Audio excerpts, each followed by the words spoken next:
Musim ini kita akan mengubah suai ruang tamu dan juga ruang makan. Walaupun bagi kita dah nampak cantik dan teratur, tapi kita perlu kenal pasti apakah isu tuan rumah terhadap ruang yang ingin diubah. Masalah saya berkisar tentang anak. Okey, saya ni Nadia ada 4 anak yang kecil-kecil. Sebab tu kalau tengok susun atur, kami biarkan lapang saja. Sebab diorang selalu maraton satu rumah, lari berkejaran. Apa puan ini sabar dulu. Ya. Biar Hakim dengan dia punya tim akan sketch. Okey. Ikut apa informasi yang dia dapat sebentar tadi. So kita boleh mula sekarang. Boleh. Boleh ke? Okey, jom.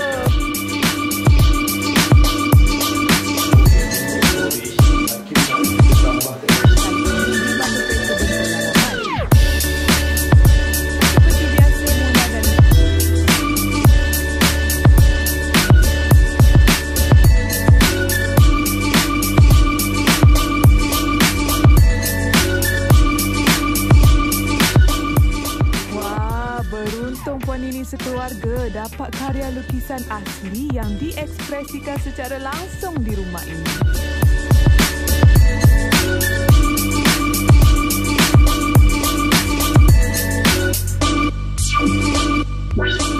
Dekorasi paling mudah bagi menggantikan wainscot namun masih mengekalkan elemen mewah dan gah pada ruang ialah menggunakan beading sebagai hiasan dinding. Wow, bukan 1, bukan 2, tapi ada 4.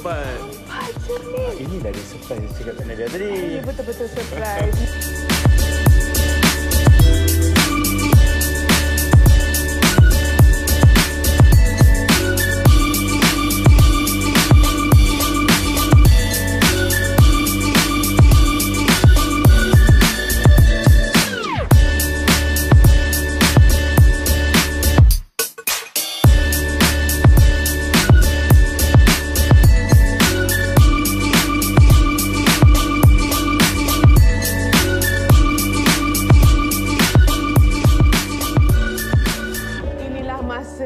Dinantikan.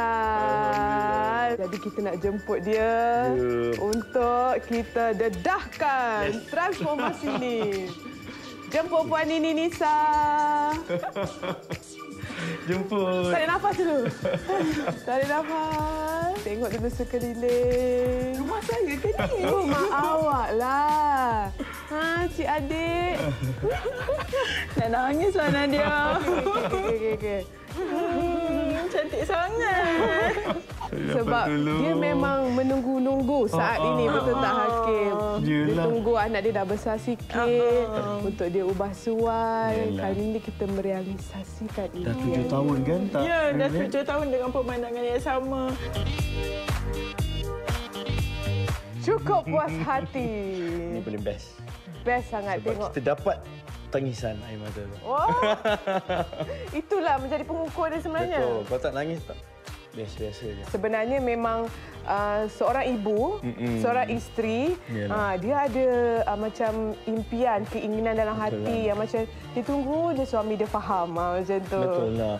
Lagipun dia tunggu tu lama sebab dia fikir bila dia nak makeover, anak dia tengah membesar lagi, tak sesuai. Dan penantian tu sangat-sangat berbaloi bila Hakim tiba-tiba datang to the rescue. Tiada yang lebih menggembirakan apabila melihat keluarga dapat berkumpul bersama dalam sesebuah ruang yang selesa. Ingat pesan saya, transformasi ruang mampu mengubah gaya hidup anda.